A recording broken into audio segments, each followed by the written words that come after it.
Yo, dudes, the Empire's pretty chill. Maybe you could, like, join it or something.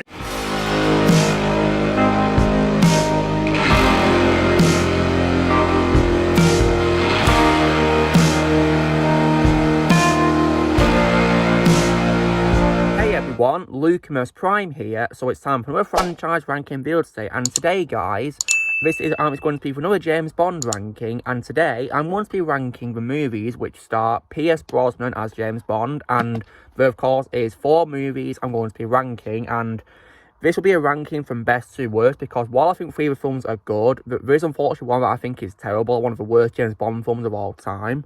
So let's kick off a franchise ranking, shall we? So this is from best to worst in my personal opinion, guys. So if you guys don't agree with me, that's absolutely fine. But please respect my opinion just like I respect yours. Okay, so kicking off this franchise ranking, I'm going to be going with what is, of course, the first film of Pierce Brosnan's career as James Bond, and one that definitely saved the franchise after the poor box office performance of a previous movie, License to Kill, which, of course, is none other than 1995's GoldenEye. So yeah, this is easily my favourite Pierce Brosnan James Bond movie, and definitely one of my favourite James Bond movies of all time. Yeah, I love GoldenEye very much. Directed, of course, by Martin Campbell, who would later go on to direct the 2006 version of Casino Royale. This one was definitely really great in my opinion. So what's great about it is Pierce Brosnan is an amazing casting as James Bond, and that's my favourite role of Pierce, and he's also my 4th favourite Bond of all time, behind Sean Connery, Daniel Craig and Roger Moore as well. And he plays Bond really well, in my opinion. A great casting, and for his other great actors in this movie as well, who I do love in this. So, and great characters too. One particular mention for me is definitely the villains, because I definitely love Sean Bean as Alec Trevelyan. He's a very well-written villain, in my opinion, and we think he's a good guy on the side of James, but unfortunately he gets killed, of course. Apparently so, but it's all his faked his death, and he's really a villain all along. So that was definitely a very good plot twist right there, in my opinion. And it's definitely one of my favourite roles of all time from Sean Bean. Probably my 3rd favourite role of his, behind Boromir in Lord of the Rings, of course, and also as well Eddard Stark in Game of Thrones as well. I think he played Trevelyan really well, in my opinion. And I also as well definitely love Famke Janssen as the other villain, Xenia Onatop. Definitely, in my opinion, one of the best villains in the franchise. And I gotta say, her way of killing people by crushing them with her thighs is definitely very frightening, in my opinion. Goodness me, very disturbing. And it's my 2nd favourite role of hers, behind Jean Grey in the X-Men movies, and she played her really well, in my opinion.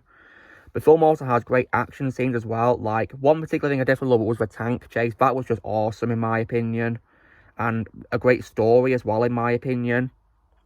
And like I said, it's of course definitely saved the franchise, because the previous movie, License to Kill, was with Timothy Dalton. Unfortunately, didn't do well at box office, which disappoints me, because I love that movie.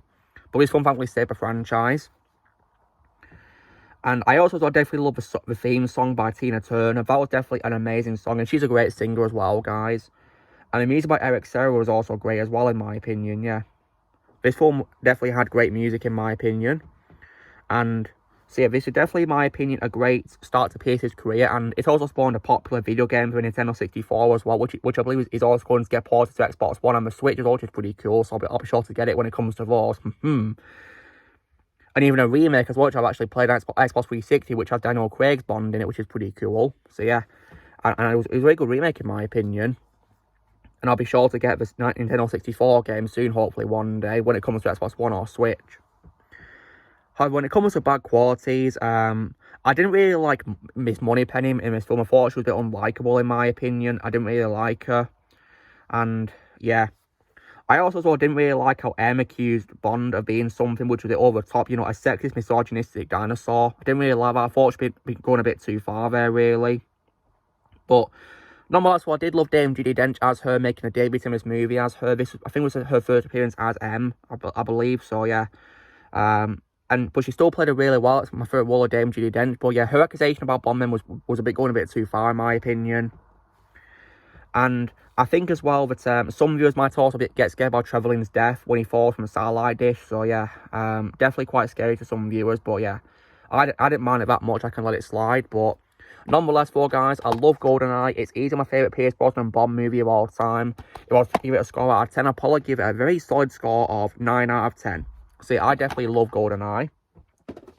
Then my second favourite movie that Pierce Brosnan was in as James Bond would have to be his third movie in the series, which of course was none other than 1999's The World Is Not Enough. Directed, of course, by Michael Apted. And I definitely think this movie is pretty good, in my opinion. Yeah, really good movie. So, what's great about it is, once again, Pierce Brosnan is once again amazing as Bond, as always. And what I thought was really good was, I like how in this film he was serious in his role. That was definitely a very good thing, in my opinion, because Bond is supposed to be a serious character. He's not supposed to be campy, is he? So, yeah. And definitely, you know, serious compared to what came next, of course, which I'm going to get to in last place. And another thing as well I did also love when it comes to characters was, I love how this film brought back from GoldenEye Valentin Zukovsky, who was of course played by Robbie Coltrane, may he rest in peace. And that is my second favourite role of his behind Hagrid and Harry Potter. And yeah, it was definitely really good to bring him back for this movie. I definitely like that return of him. Characters in this film were also very good too, aside from Bond and Zukovsky. Many of them were good, like Judi Dench as M, for example, and I did also as well like John Cleese in this movie as well, as a character who Bond nicknames R, which was definitely a pretty funny scene in my opinion. And speaking of the letter characters, this was unfortunately the final Bond movie to star Desmond Llewellyn as Q, because shortly after his film premiere, Desmond was killed in a car crash, which was very sad, so rest in peace, Desmond. It was nice to see him as Q one last time, and I gotta say that his final scene as Q definitely feels like a nice way for him to end his time as Q, because his last line he ever says to Bond is, "Always have an escape plan." And then, of course, he descends into the lower parts of his room. So, yeah, definitely a nice way to give closure to Q, to be honest, in my opinion, really. Desmond even said he would love to keep playing him as long as possible. He wasn't retiring just yet. But, yeah, unfortunately, of course, he died shortly after film premiere. So, rest in peace, Desmond. You'll always be my favourite Q of all time. And the film also has pretty awesome action scenes. Like, for example, I definitely love the opening boat chase. That was just pure awesome, in my opinion. Definitely my favourite scene in the movie. That was just really awesome, in my opinion. How Bond goes on that chase from the Thames in London. That was just awesome, in my opinion. I also definitely liked Electra King as a villainess. I thought she was very interesting because of her plan to destroy, is that she wants to destroy all oil pipelines so she can be more rich. And I definitely as well love the theme song by Garbage as well in the movie, which was definitely great to listen to. I really love that song. Yeah, really amazing to listen to in the movie. One of my favourite Bond songs of all time, actually. And I as well definitely love David Arnold's soundtrack as well in the movie, which was great to listen to. And yeah, it was definitely very good in my opinion. And the film also has some pretty scary and brutal scenes, like the chair scene. Goodness, that was brutal. And great locations as well and all that, which are very good as well in my opinion. And however, when it comes to bad qualities of this movie, this one reasons why I do strongly prefer GoldenEye, and this is why I don't think this movie is as good as it. And that's because I didn't really like the character Christmas Jones that much. Like, I mean, who named the character Christmas Jones? And I feel that any switches wasn't that good as her, in my opinion, either, to be honest. And I also as well wasn't really a fan of Renard the villain. I thought he was pretty boring, and he didn't really threaten Bond or anyone else, really. And how can he have a bullet launch in his brain, killing him, but slowly keeping him alive? That makes no sense. It can instantly kill him. Yeah, that's just ridiculous, really, to be honest. So, yeah, pretty silly move, in my opinion, really. And, yeah, I mean, I do like Robert Carlyle better known things like in Once Upon a Time and also 28 Weeks Later and Train Spotting, but, yeah, I think this might be so far my least favourite role of Robert Carlyle, or to be honest, which is a bit sad to say, because I think he's a great actor. But, yeah, my favourite role is always will be Mr. Gold in Once Upon a Time, more of a show. But yeah, nonetheless, I still think that The World Is Not Enough is a great Bond movie, nonetheless, a very good movie. So if I was to give it a score out of 10, I'd probably give it a very decent score of 7.5 out of 10. So yeah, definitely in my opinion, a good movie. Then on to what is my third favourite movie starring Pierce Brosnan as James Bond.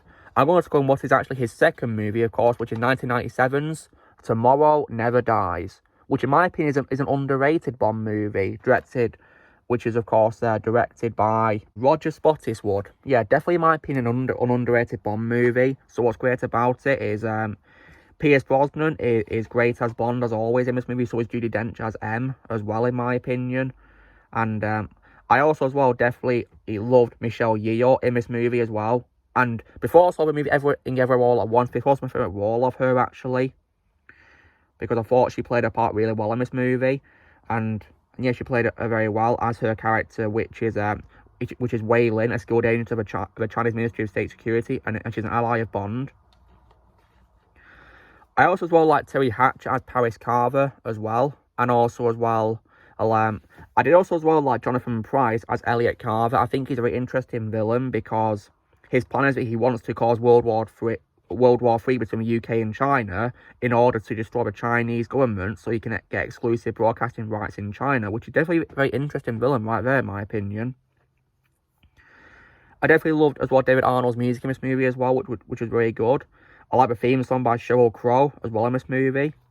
And the film also had good action sequences as well, like the opening missile scene, the car chase, and the final fight between Bond and Elliot, which was really good. And yeah, this film, definitely in my opinion, is probably one of the underrated Bond movies, because yeah, I definitely really liked Bond Never Dies. Great movie in my opinion, so... But when it comes to bad qualities, Elliot Carver's death might be scary to some viewers, like how, of course, Trevor Williams was when he fell from a satellite in GoldenEye, understandably. There's also a bit of false advertising because Paris Carver is on the film posters and home media releases, but unfortunately she only appears in the film for a few minutes until she gets killed off, so you're quite misleading there, really, to be honest. Disappointing. And I also wasn't really a fan of Stamper, the henchman, very much. He doesn't really threaten anyone, and he didn't really have personality, to be honest. I thought he was lifeless and bland. I didn't really like Stamper. And maybe Elliot Carver could have been a bit more threatening, in my opinion, but he still was played very well, Jonathan Pryce.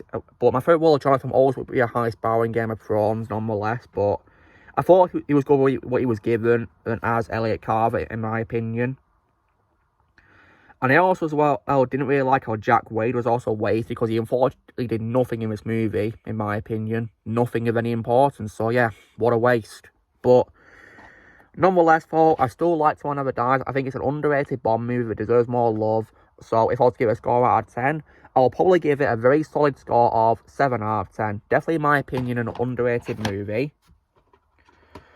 But now, we unfortunately get to what is, in my opinion, the absolute worst of Pierce Brosnan's era as James Bond. Which, of course, is none other than 2002's Die Another Day. Oh my god, right? Oh, god, I hate this movie. Easily, in my opinion, the worst of Pierce Brosnan's movies, but it might not be as bad as, you know, the worst one to me, which is Roger Moore's worst movie, which I'm not going to say now because I think it's an appropriate title, but yeah. And I've already covered it in my ranking of Roger Moore's movies, but yeah, this film, in my opinion, is terrible. Directed by Lee Tamahori, so there's barely anything good about this movie, really, so I guess maybe Pierce does the best he can as Bond, despite having a horrendous script to work with, in my opinion. And I did like John Cleese, what he was given as the new Q in this movie. He got some Arthur Q in this movie. I thought he was good, in my opinion, as Q. It's a shame he didn't appear in any Bond movies after this movie. And I also, as well, thought Judi Dench was also fine as M, what she was given as well, as always. But yeah. However, and I guess maybe the music is also fine too as well, by David Arnold, as always, I guess. The title song is literally called Die Another Day, which is sung by Madonna. But unfortunately, I didn't really like that song because one thing that I noticed about that song is auto-tune, and I hate auto-tune, and the lyrics didn't really make much sense, really. And she also made a part as cameos as a fencing instructor as well, so like, really? Why would you get Madonna to do that cameo? Really? Come on, she's a legend. Don't do that to Madonna. On to bad quality, so one thing I definitely want to address about this movie, guys, is definitely, in my opinion, the CGI. The CGI for a 2002 movie, in my opinion, for this film is absolutely dreadful, beyond all belief, right? This movie, you know, relies far too much on CGI in this movie, way too much, compared to what was done before. Like, for example, one particular scene, in my opinion, that was messed up completely by CGI was probably the surfing scenes. Like, they were just an absolute mess. You could tell it was fake and not real. It looked horrendous for CGI, goodness me. Because when I watched the movie Amazon Prime and my Bond Marathon, guys, I actually had a couple of laughs at how bad the CGI was. I laughed at how bad it was. Because it was terrible. And also, one thing I definitely also hated, guys, was probably the iconic gun barrel intro sequence, because they literally had a CGI bullet in the scene. Like, when I saw that, I was furious, and I actually laughed as well out of pure or cringe, because it was laughably bad in my opinion. So, like, really, like, it completely ruined the illusion of that iconic scene. Really did. And also, though, this film also introduced a character who I did not like, guys, which of course was Jinx, played by Halle Berry. And I did not like Jinx. In my opinion, she was very annoying, and I consider it to be the worst role of Halle Berry that I've seen. But if you guys have seen her Catwoman movie, you'll probably say that her worst role is that movie, and I have no doubt of that to be, because that film was panned on release. But yeah, guys, I'm not seeing that film, and I'm not interested. So yeah, so far I consider Jinx to be the worst role I've seen for Halle Berry. And I also, as well, I didn't like how, despite this film being a James Bond movie, this film was focusing too much on Jinx most of the time. So, like, really, this is a James Bond movie, not a Jinx movie. And I heard that apparently it was going to be setting up a standalone Jinx film, but thankfully it didn't happen. Thank God for that. Like, I'd hate for it to be a Jinx movie. I wouldn't even watch it. Like, why should I watch a Jinx movie? Because she was such an annoying character. I also, as well, did not like the villains in this movie. For example, I did not like Gustav Graves, and I also, as well, definitely did not like a villain called Zhao. Like, who the hell thought of creating Zhao as a villain? Because he looked like an alien in this movie. Like, what the hell was that makeup? He looked like an alien. Like, that was just horrendous, and not what I'd want to see in a James Bond movie, because it was horrible, in my opinion. Goodness me. It was terrible. And the pacing was also dreadful, in my opinion, because for me, which is 2 hours and 13 minutes, it was very slow, in my opinion. I nearly fell asleep sometimes, apart from when I noticed a bad CGI and I laughed. Like, goodness me. And this film, guys, is also very forgettable too, like, because I can barely remember things about this movie. I mean, all I can remember, guys, is when I laughed at a bad CGI, and that's it. All I can remember, guys, is when I laughed at the awful CGI, and that's it. Everything else I've completely forgotten about. Because the CGI is dreadful. And, like, this film was trying to celebrate, 40 years of the franchise. Because, this was released on the 40th anniversary of Doctor No, the first movie. And it failed miserably to celebrate the anniversary. Beyond all belief, because it totally killed Pierce's career as Bond. Yeah, just destroyed everything. So, yeah. Terrible movie, in my opinion. So, yeah, well done. You completely ruined it. Ruined the franchise, pretty much, with this movie. You ruined the 40-year anniversary of it. So, yeah, bravo. But because of the good quality, as I said, it may not be as bad, in my opinion, as Roger Moore's worst movie, which in my opinion is the worst of the canon films. But and it's definitely, I would also watch this over the non-canon garbage as well. Being Never Say Never Again and the 67 Casino Royale movie, because yeah. But it's not saying much, because this movie, in my opinion, is still garbage nonetheless. So yeah, if I was to give it a score out of 10, I'll probably give it a very bad score of 4.5 out of 10. So yeah, screw this movie all the way. So yeah, it's gonna get a punch from me, because it's terrible. So yeah. Anyway, guys, so that's me doing my ranking of Pierce Brosnan and James Bond movies from best to worst. So in first place for me, of course, is GoldenEye. In second place for me is The World Is Not Enough. Then in third place is, in my opinion, the underrated one, Tomorrow Never Dies. And then in last place, and definitely in least place, because in my opinion it's the worst one of the franchise, Die Another Day. So yeah, that's the film's rank, guys, from best to worst. So guys, this is me doing my ranking of Pierce Brosnan's James Bond movies from best to worst, in my opinion. So drill, guys. Be sure to give this video a like.